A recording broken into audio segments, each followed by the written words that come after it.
Bonsoir à tous. Bonsoir. Alors, aujourd'hui, nous allons vous montrer une interview d'Alexander Dunchenko, Oui, c'est grand ça. maître allemand, c'est ça, qui s'offre le luxe de battre un des favoris du tournoi, le grand maître hollandais, comment on dit Luc Van Willy. Luc Van Willy. Voilà. Donc, non, enfin, voilà, parce que je déforme à chaque fois son prénom. Alors, interview d'abord, et analyse de sa partie après, qui est assez courte d'ailleurs, et puis très forte. C'est ça, c'était vraiment une belle partie. Ouais. Vraiment une belle partie. Allons-y, on vous montre 2 minutes de vidéo, regardez. Bonjour et bienvenue à tous sur Corsica Chess TV. Comme promis, nous faisons des interviews à partir d'aujourd'hui parce que les rondes deviennent décisives et importantes. Avec nous, le jeune et talentueux grand maître allemand Alexander Dunchenko qui s'est offert le luxe aujourd'hui de battre le grand maître hollandais très connu Luc Van Willy. Mais en plus, il est sénateur aujourd'hui, hein, c'est un grand maître sénateur. Bonjour Alexander. Bonjour. Oui, j'ai gagné aujourd'hui, mais je crois que la partie n'était pas très bonne. Van Vliet, il n'a pas vu Dame C1 où j'ai gagné la Dame, mais les autres coups, ils sont pas très spéciaux.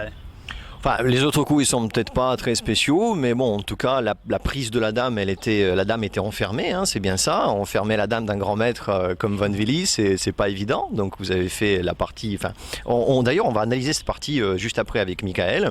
Voilà, suivez bien. Voilà, avec Michael, nous avons trouvé que c'était très bien, très joli et très très propre. C'était vraiment une partie qui était vraiment décisive et incisive. Oui, dans les positions simples, il est difficile de trouver les tactiques simples comme Dame C1 et c'est belle, oui.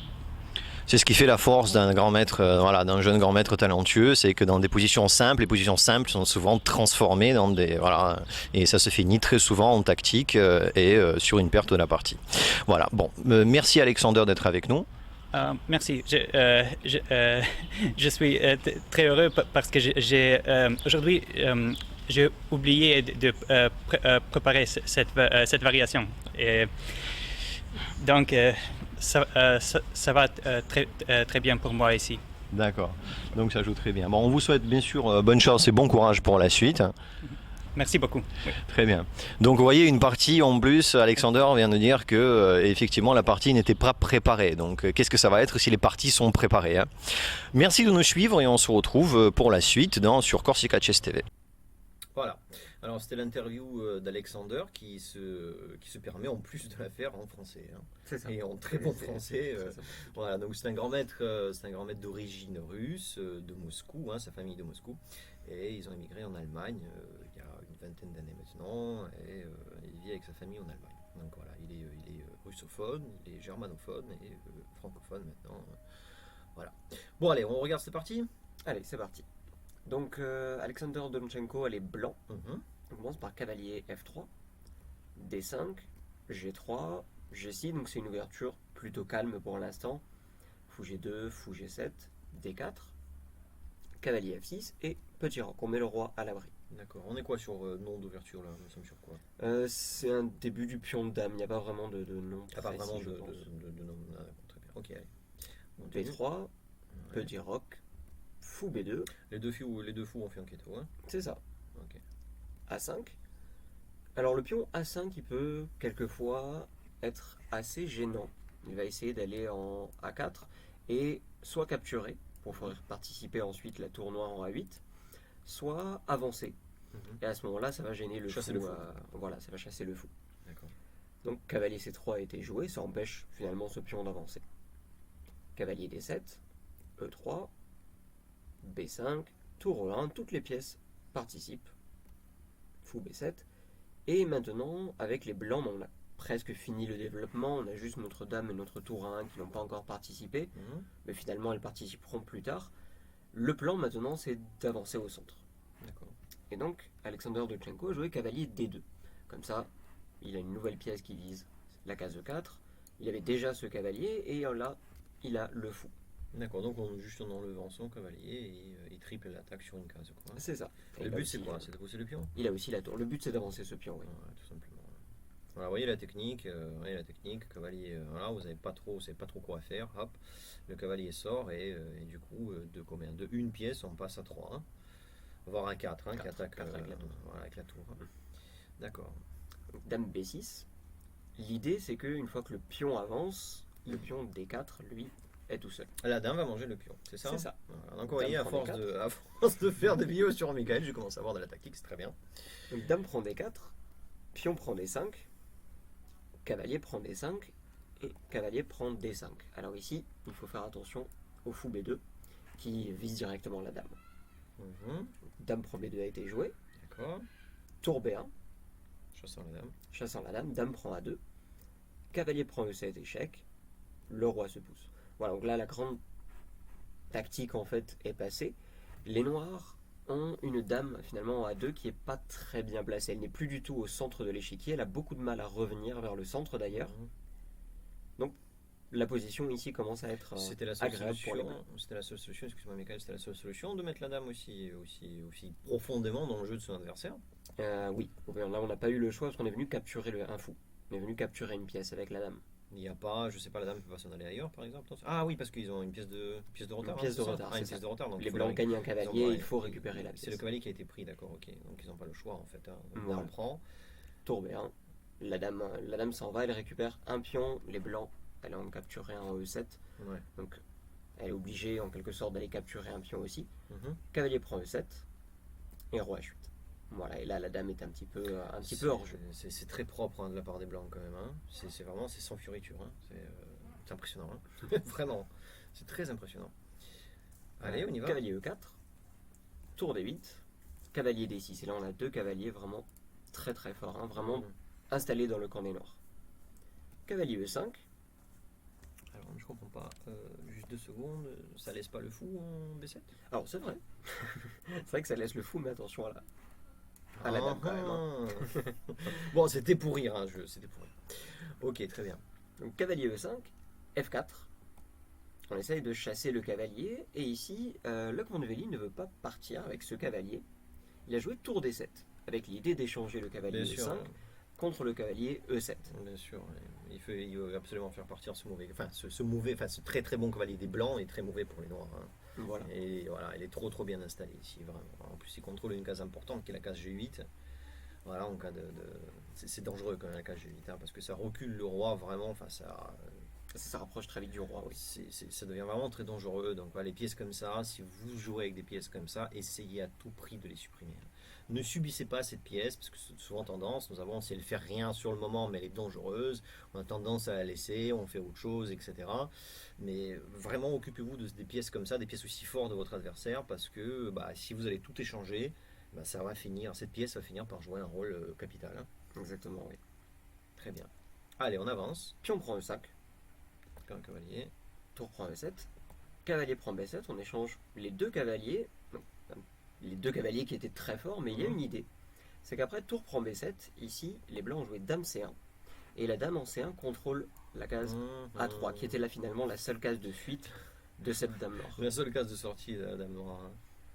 Et ici, il n'y a pas vraiment de solution. Le prochain coup des blancs, c'est tour A1, et la dame noire est piégée. Non, il n'y a rien à faire. Il n'y a rien Il à n'y a faire. rien à faire. Il n'y a rien à faire pour la sortir de là. A4 a été joué, Oui. tour A1, pion prend B3, la dame ne peut pas s'enfuir, donc tour prend A2, pion prend A2, et il y a une dame de plus pour les blancs.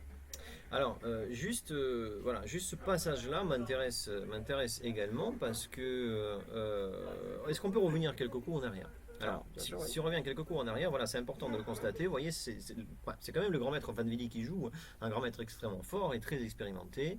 Et ici, on aura tendance, un joueur peut-être à 1500, 1600, ou enfin, moins ou plus, peu importe, aurait tendance à peut-être bien placer une de ses tours en se disant que quand la tour ira en 1, il y a dame prend 1. De toute façon, donc ils vont prendre cette tour. Mais Van Willy, qu'est-ce qu'il fait? Jouer A4. Il joue à 4. Pourquoi il joue à 4? Pourquoi c'est mieux de jouer à 4 que finalement de manger cette tour avec la dame quand finalement la tour arrivera à 1? Et il va gagner plus qu'une tour cette fois-ci. Il va gagner une tour, un pion et surtout un pion passé très proche de la dame. Exactement. Voilà, ce Donc, pion-là qui est important. Voilà, vous voyez cette capacité chez les grands maîtres, des forts joueurs par exemple, de transformer des positions a priori perdantes, mais ils ne les perdent pas si facilement que ça, puisqu'ils ont toujours une astuce, ils font toujours quelque chose, ils ont toujours un peu de contre-jeu, ils ne perdent pas comme ça en ligne. Et regardez le contre-jeu, finalement, bon, ils ont donné la dame, ils se sont retrouvés avec un pion à 2 quand même. Le pion à 2, bon, il ne fait pas plaisir à voir au blanc non plus, j'imagine. C'est ça. Voilà. Ils l'ont éliminé, ils ont essayé de l'éliminer assez vite. Oui. D'accord, allez, c'est parti. Dame à 3 d'ailleurs tout de suite. Tout de suite. Hein. Dame à 3. Voilà, comme ça la dame se met derrière le pion, les tournants Et ne peuvent pas le Impossible défendre de défendre le pion. Hein. et elle va le capturer au prochain coup. Voilà, donc vous voyez, les blancs s'occupent immédiatement de la menace. Voilà, ils n'attendent pas. Ils dépensent 2 coups de dame. Hein. Oui. 2 coups de dame. Dame à 3, dame à 2, mais c'est pas grave, ils prennent cette pièce quand même. Il faut prendre ce temps-là, il ne faut pas laisser les pièces dangereuses de votre adversaire un peu partout sur l'échiquier, très mal placées. Donc, dame prend à 2, tour 7. Dame à 5, tour 6, dame prend B4, et la dame commence à attraper les pions. Tour 8, roi H1. Alors roi H1, c'est un petit coup une petite astuce en fait. Les noirs ont un fou de case noire. On met le roi sur une case blanche, ça peut éviter les futurs problèmes. Voilà, pas ça mal, permet de astuce. le mettre à l'abri. Très bien, donc voilà, on élimine comme ça une forge et une pièce adverse. Hein. On ne peut plus faire échec tout simplement. Hein. Ok, Roi G8, ça revient. fou H3. Et c'est la dernière petite combinaison. La tour des noirs est en danger. Mhm. Elle capture en E5. Après, tour prend E5. Fou prend E5. Et il y a fou D7 qui fait une petite fourchette, attaque la tour et attaque le pion. Okay, ouais. Voilà, ici les noirs ont abandonné. Ils peuvent sauver leur tour, c'est vrai. Peut-être venir en D8. Mais après, fou prend C6. C'est vrai. Il y a un pion passé chez les blancs qui va pouvoir aller très très vite. D'accord. Donc intenable comme position. Non, pas avec ce retard de matériel. D'accord, ok. Bon, bah une partie presque parfaite. Hein. Oui, une très belle partie. Ouais. Voilà, vraiment une partie presque parfaite. Hein. C'était très bien. Alors, dès demain, une nouvelle interview. Alors, on ne choisit pas en avance. On regarde les parties toute la journée, plus ou moins. Et ensuite, on trouve la partie la plus intéressante pour vous, toujours. Et on essaie de demander aux grands maîtres, hein, aux joueurs, de nous donner une interview, de nous parler un petit peu de leur partie, tout simplement. Parce que c'est intéressant toujours de voir ce qu'ils pensent, eux. Voilà, comme tout à l'heure, aussi remarquer que Donchenko nous disait quoi? Il disait que finalement, la partie n'était pas préparée. On pourrait croire qu'il s'est préparé énormément dans cette partie. Contre Van Vili avec l'ordinateur avant et tout ça, finalement, on n'en a rien. C'est ça, il a oublié. Il a oublié de se préparer, donc nous avons appris ça. Et Donchenko lui-même ne trouve pas que il a joué d'une façon extraordinaire. Bon, il est peut-être un peu modeste. Mais il ne trouve pas qu'il a joué d'une façon extraordinaire. Il a trouvé que il a fait des bons coups, mais sans plus quoi. Voilà, donc il me plaît beaucoup ce joueur. Voilà, vraiment, Alexander Donchenko me plaît beaucoup ce joueur. Il est très gentil, il est humble et il est très fort. Donc dès demain, une nouvelle interview. Suivez-nous et le Blitz. Le Blitz sur la plage. Le Blitz sur la plage, demain mardi à 21h, le Blitz sur la plage, donc on donne rendez-vous, on va essayer de préparer quelque chose, hein. On va faire une vidéo dans l'eau jusqu'à là, avec l'ordinateur, ou pas, parce que Michael n'a pas l'air d'accord, ou pas. Voilà, bon, merci de nous suivre, trêve de plaisanterie, et à demain. À demain.